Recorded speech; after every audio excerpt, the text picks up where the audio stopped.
El Ministerio Apostólico de Enseñanza y Predicación Rema Internacional presenta hoy al Reverendo Fernando García Sotomayor con la proclamación de las buenas nuevas de Dios para tu vida. El mensaje de ayer, el mensaje de hoy y el mensaje para la eternidad a los que tienen hambre y sed de la palabra de Dios. Un querigma de Dios para el que oiga, el que tiene oídos para oír. Escucha el dabar del Eterno a las naciones. Ahora es el tiempo para recibir el rema del Espíritu Santo a tu espíritu. Escuchemos con fe la memra del Señor para el alma.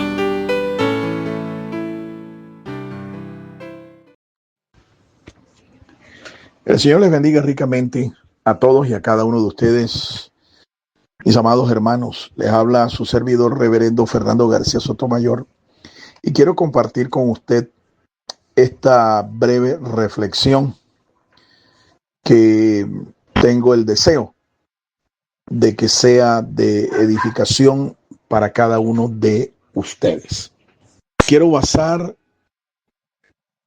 la misma en el Evangelio según San Juan, capítulo 1, desde el verso 11 en adelante. Y dice así: Evangelio de San Juan Apóstol, capítulo 1, versos 11 en adelante. A lo suyo vino, pero los suyos no le recibieron. Mas a todos los que le recibieron, a los que creen en su nombre, les dio potestad de ser hechos, de ser llamados hijos de Dios, los cuales no son engendrados por voluntad de carne, ni de sangre, ni de varón, sino de Dios. Amén. Oro al Señor para que su Espíritu Santo esté dándonos entendimiento espiritual de su palabra.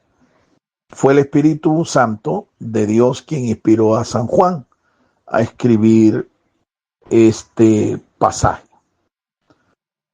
San Juan es uno de los 12 apóstoles del Señor, de los 12, parte del equipo apostólico que nuestro Señor Jesús llamó para que estuvieran con Él, para que ellos, siendo enviados por el Señor, continuaran la tarea ministerial y pastoral que Jesús les encomendó, que nuestro Señor Jesucristo les delegó. Esta reflexión bien puedo llamarla engendrados por su Espíritu. Bien podría ser un buen nombre. Engendrados por su Espíritu. En la palabra de Dios vemos la diversa naturaleza y trasfondo de los escritores sagrados. San Juan era de oficio, de vocación, pescador, al igual que Pedro. En comparación con otros de los escritores sagrados, los llamados agiógrafos, San Juan no tenía instrucción rabínica especializada. ¿Qué me refiero con esto? Que el apóstol había recibido la instrucción básica, la instrucción elemental que todo judío recibía. Cuando un judío nacía, los primeros años de su vida estaba en su casa bajo la instrucción directa de sus padres. Y parece que en el judaísmo esto era una tarea en realidad de la esposa, de la mujer. La mujer era la que criaba a sus hijos. Mientras que el hombre, pues, salía del hogar a buscar el sustento de la casa. La mujer entonces tenía esto como tarea. Cuando el niño era destetado, que regularmente esto ocurría entre los 6, 7 años de edad, El niño era llevado a una sinagoga. En esa sinagoga un instructor, un rabino, le educaba en las primeras letras, le educaba en la fe e incluso le perfeccionaba en el aprendizaje de un oficio que le podría servir para, para el resto de su vida. A los 12 años, el niño tenía que, después de haber sido instruido desde el tiempo en que fue destetado, el niño tenía que ir a Jerusalén a tener una entrevista en la cual se le consagraba en una ceremonia especial. Esa celebración, esa consagración se llamaba el Bar Mitzvah. El Bar Mitzvah. Bar Mitzvah significa literalmente hijo del mandamiento, hijo de la instrucción, hijo de la ley. Nuestro Señor Jesucristo se sometió a ese proceso. A los 12 años de edad, nosotros vemos el relato de el evangelista Lucas, donde supuestamente se le pierde a sus padres cuando lo llevaban a una celebración nacional, una celebración que hacía parte de la fe judía. ¿Sí? De regreso, los padres, nos dice Lucas, que notaron que el niño no estaba entre ellos y después de 3 días de buscarlo, literalmente yo puedo decir que con el corazón en la boca, encuentran al niño y lo encuentran reunido allá en el templo con los doctores de la ley.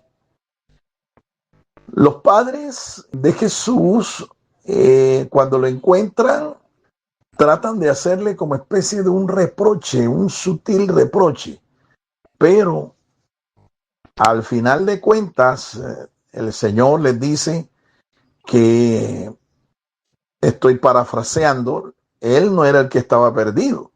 Los que estaban perdidos eran ellos, porque en los negocios de su padre le era necesario estar. Es evidente que ya a esta edad Jesús ya tenía conciencia de quién era y cuál era su misión en este mundo. Y lo que por el texto que nos narra Lucas, lo que estaba ocurriendo era que Jesús estaba presentando su examen para ser aprobado y consagrado como hijo de la ley. Eso era lo que estaba sucediendo allí. Ahora, a la edad de 12 años, el niño tenía la opción de dedicarse a algún oficio o ir a una escuela rabínica a los pies de un rabino específico, un rabino que lo instruyera, sí, de una manera mucho más profesional y que al final de esta instrucción, a los 30 años de edad, el joven, ya siendo un adulto, era considerado un doctor de las escrituras, un profesional.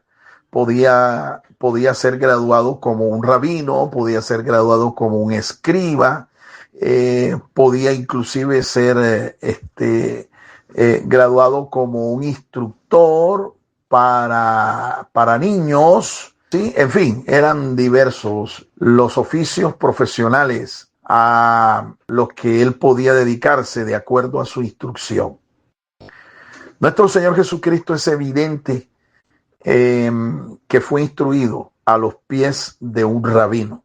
¿Quién fue? Las Escrituras no nos lo dicen. Una pregunta de reflexión interesante podría ser esta. ¿Sería Jesús acaso un rabino reconocido e instruido por la escuela de los esenios? Esta pregunta es muy interesante y le animo para que usted reflexione en esto. ¿Por qué específicamente de los esenios y no de otra de las escuelas reconocidas con los rabinos más reconocidos de su época, de la escuela de los fariseos o de la escuela de los saduceos. ¿Por qué esta escuela y no estas que estoy mencionando?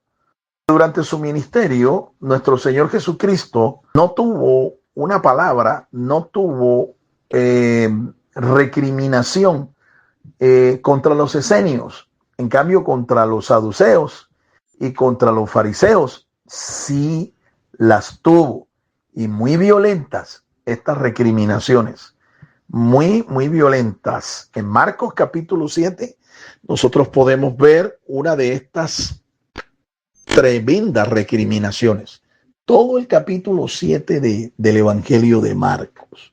Entonces es posible que incluso esa negación, esa calumnia que contra el Señor levantan, de que de dónde, por ejemplo, sacó él, esta es una calumnia que fue lanzada contra él, ¿de dónde tiene letras si no ha estudiado? O otra de las calumnias que contra él, y esto ya le ha sido imputado al Señor, pero en estos tiempos, en estas generaciones, ¿cuál calumnia? ¿A cuál me estoy refiriendo yo? ¿A cuál infamia me estoy refiriendo yo? Al hecho de declarar públicamente muchos predicadores de que Jesús no tenía instrucción rabínica, no tenía un título profesional como maestro, como rabino. La pregunta del millón es, ¿y por qué nosotros podemos afirmar que Jesús sí era un rabino? Eso es muy sencillo de demostrar. En las Escrituras más de una vez a Jesús se le reconoció de esta forma, y no solamente por sus discípulos, sino justamente por sus detractores, por sus calumniadores. A él se le reconoció como rabí. Uno de los más famosos, Nicodemo, allá en el capítulo 3 del relato evangélico de Juan, lo primero que le dice cuando con él tiene un encuentro nocturno, una cita nocturna, es esta expresión: maestro. ¿Usted cree que un rabán, como lo era Nicodemo, es decir, un maestro de maestros, un instructor, un rabino de rabinos, Nicodemo, se acerca a Jesús de noche y la primera palabra que le dirige al Señor es maestro? Sabemos. Increíble, ¿no? ¿Usted cree que esto fue un saludo de cortesía o que Nicodemo estaba reconociendo el oficio de un colega? ¿Ve? Lo estaba reconociendo como un maestro, lo estaba reconociendo como un rabino. Alabado sea el nombre del Señor. Y es así, a lo largo de los relatos evangélicos acerca de la vida del Señor, nosotros vemos que a él se le reconoce como un auténtico y un poderoso rabino de las Escrituras, un maestro de las Escrituras, un doctor de las Escrituras. Entonces, es evidente que sin lugar a dudas, nuestro Señor era un maestro, un rabino. Su ministerio, narrado aquí en los 4 relatos evangélicos, así lo certifican. Entonces, ya es tiempo de que dejemos de estar calumniando al Señor, diciendo cosas como estas, ¿no? De que él no tenía instrucción, que él nunca estudió, que él no se capacitó. Hágalo, porque incluso yo he notado que muchas veces hay ministros, hay maestros, entre comillas, de la palabra de Dios, que argumentando esto, ellos se justifican para no estudiar, para no someterse a un proceso educativo de formación teológica, bíblica y ministerial. Abra los ojos y entienda. Jesús fue enseñado. Jesús fue un profesional, un doctor de las Sagradas Escrituras. Ahora, si usted y yo somos sus seguidores, si somos los seguidores, los discípulos del Señor, el Señor espera no algo menos que esto en la vida de cada uno de nosotros. Si Él te llamó a un ministerio, es evidente que el llamamiento no te hace de inmediato un ministro, un servidor de Él. El llamado al ministerio lo que te coloca es una carga, un desafío para que comiences a formarte, para que comiences a educarte. Bien, en las Escrituras nosotros aprendemos que el Espíritu de Dios es un maestro. Eso lo aprendemos tanto en el Antiguo como en el Nuevo Pacto. El Espíritu de Dios es un maestro, es reconocido como un maestro. El Espíritu fue el que enseñó a Esdras, el Espíritu de Dios fue el que enseñó a Nehemías, el Espíritu de Dios fue el que enseñó a los patriarcas, enseñó a Moisés, enseñó a los salmistas, a los escritores sagrados, a los profetas. Fue el Espíritu de Dios que las Escrituras lo revelan como un maestro, un docente, un instructor. El Espíritu Santo de seguro llenó con su presencia y con su sabiduría al docente, al rabino que enseñó a Jesús. Por eso Jesús, cuando fue incluso tentado por Satanás, torciendo el enemigo, torciendo las Escrituras, Jesús pudo vencerlo por las mismas Escrituras, por la misma palabra, porque Jesús era un estudioso de la palabra de Dios. ¿Sabe usted cuál era el libro que más leía y que más estudiaba a nuestro divino maestro? El libro de Deuteronomio, las palabras de Dios, que es el nombre original, el nombre hebreo del libro de Deuteronomio.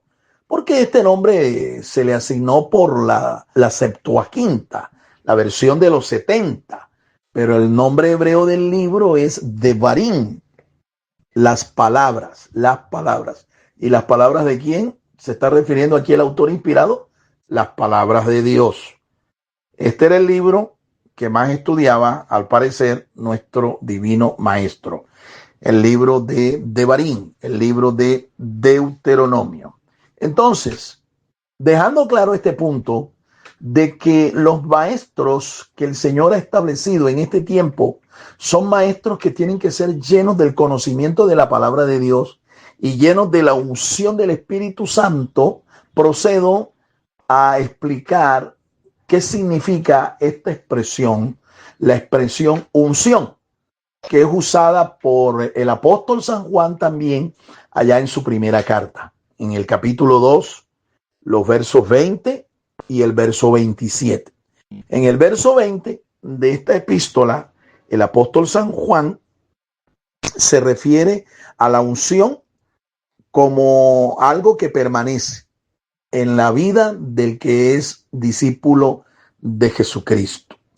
Si usted es un hijo de Dios, si usted es un discípulo del Maestro, de nuestro Señor Jesucristo, en usted entonces la unción del Espíritu permanece. En el verso 27 no solamente dice que permanece, sino que Él nos enseña. ¿Y por qué nos enseña? Porque, reitero, es que el Espíritu Santo es un maestro. Es nuestro divino maestro. Eso enseña allí el apóstol San Juan en esos dos pasajes. Ahora, la palabra unción es una palabra que se usa mucho en los medios pentecostales, en los medios carismáticos, los ministros que son dispensacionalistas, los ministros que tienen una doctrina teológica basada justamente en el ministerio del Espíritu, el ministerio del Espíritu Santo. Esta palabra unción es un vocablo que se encuentra también en el Antiguo Pacto. Entonces, mirando el idioma en el que se escribe el Antiguo Pacto, encontramos que el vocablo unción se traduce del vocablo shemen. Shemen. Shemen es un vocablo hebreo que se escribe con las letras Shin, Men y Nun. Shin, Men y Nun. Shemen. Qué interesante, ¿no? La similitud que tiene esta expresión hebrea, Shemen, que se traduce como unción, con la expresión de nuestro idioma castellano, semen, ¿sí? Semen. Es decir, el producto de la eyaculación de un varón. A eso se le llama líquido seminal o semen, producto de la eyaculación de un varón. Eyaculación que está o que contiene millones de células llamadas espermatozoides, que son las células reproductoras del ser humano. Cuando el semen de un varón fecunda el óvulo de una mujer, que es la célula reproductora femenina, así como la masculina es el espermatozoide, cuando esto ocurre, entonces se da la fecundación. Entonces el óvulo es fecundado, el óvulo es engendrado. Quien engendra es el hombre. A la mujer se le incuba, ¿sí? El óvulo. El hombre es quien engendra, la mujer incuba. Muy bien. Qué interesante es esta expresión, y me refiero al hecho de que tiene una semejanza con el vocablo shemen, que en las escrituras, en el antiguo pacto, se traduce como unción. Se traduce también como ungüento, ¿sí? Unción, ungüento. Oiga esto también, ¿cómo se traduce? Aceite, aceite. O también nuestros traductores la tradujeron como óleo. En el libro de los Salmos, los salmistas llaman a esta expresión o tradujeron una expresión óleo de gozo para referirse al gozo que produce el Espíritu de Dios en nosotros. Le llaman también aceite, ¿sí? Es decir, el aceite que era usado como comestible, también era usado para lustrar, que el vocablo shemen viene del verbo shaman, shaman, que significa brillar, o sea, hacer brillar, lustrar.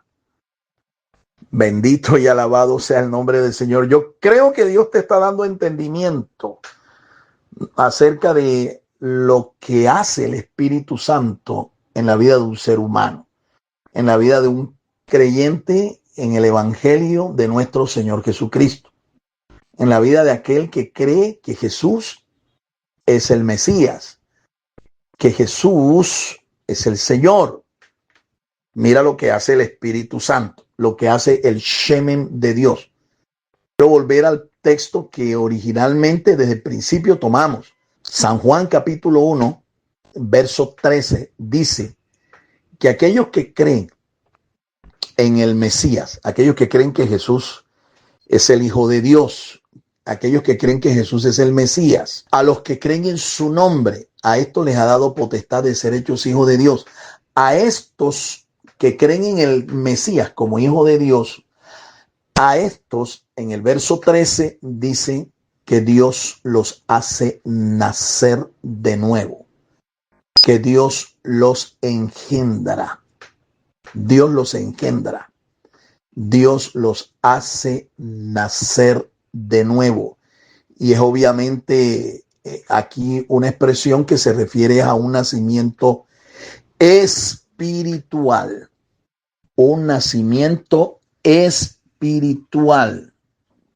Y dice que esta procreación no es hecha por la voluntad de ningún hombre, ningún ser humano de carne, sangre, no, sino que es Dios quien hace esto. Nos preguntamos, ¿quién? ¿Dios el Padre? ¿Dios el Hijo? ¿O Dios el Espíritu Santo? Es evidente y es fácil entender que quien hace esta procreación espiritual, sobrenatural, es el Espíritu de Dios. El Espíritu de Dios, incluso allá en el relato de Lucas, en el capítulo 1 y el verso 35, fue el que engendró la naturaleza humana, el cuerpo humano de nuestro Señor Jesucristo, el Mesías. Fue el Espíritu Santo de Dios. Las Escrituras también nos revelan que Él, en su calidad de procreador o de fecundador, dice que, y en esta ocasión me voy a referir al capítulo 1 del libro de Génesis. Desde el verso 1 dice las Escrituras: en el principio creó Dios los cielos y la tierra. En el verso 2 dice: y la tierra estaba desordenada y vacía, y las tinieblas, dice en el verso 3, cubrían la faz del abismo, y el Espíritu de Dios, dice, se movía sobre la faz de las aguas. Ese verbo mover es el mismo verbo que se usa acá en Lucas 1:35 para referirse al hecho de que el Espíritu estaba incubando, ¿sí? Eso de que el Espíritu se movía sobre la faz de las aguas no es otra cosa sino que el Espíritu, de una manera intensa, ¿sí?, estaba incubando las aguas, estaba engendrando vida en las aguas. ¿Cómo lo comprobamos? Pues mire los versos 20, 21, 22 y 23 y dése cuenta allí cómo las aguas produjeron vida. ¿Y por qué produjeron vida las aguas? ¿Por qué producen vida las aguas según el texto que estoy referenciando? Génesis capítulo 1, desde el verso 20 en adelante. ¿Sí? Produzcan las aguas, dice el texto. Produzcan las aguas. Y dice todo lo que produjeron. Por eso el apóstol San Pedro, allá en su primera epístola, dice que la vida provino del agua. Ahora,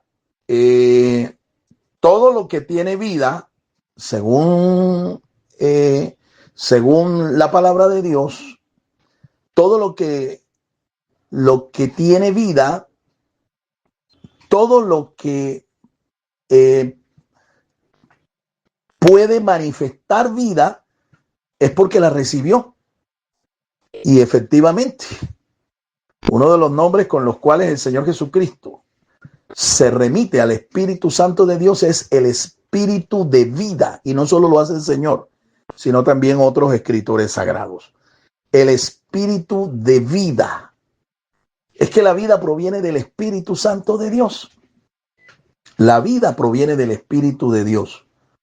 La vida espiritual incluso es superior a la vida biológica. Santiago, Pastor Santiago, en su carta dice que así como el cuerpo que no tiene un espíritu, está muerto, también la fe que no tiene obras está muerta. Lo que le da vida, y no solamente vida biológica a un ser humano, sino vida espiritual, es el Espíritu de Dios, definitivamente. Él es el engendrador, Él es el fecundador de la vida en nosotros. ¿Sí? Ahora, somos hijos espirituales del Señor Jesucristo porque las Escrituras enseñan que Él es nuestro Padre espiritual.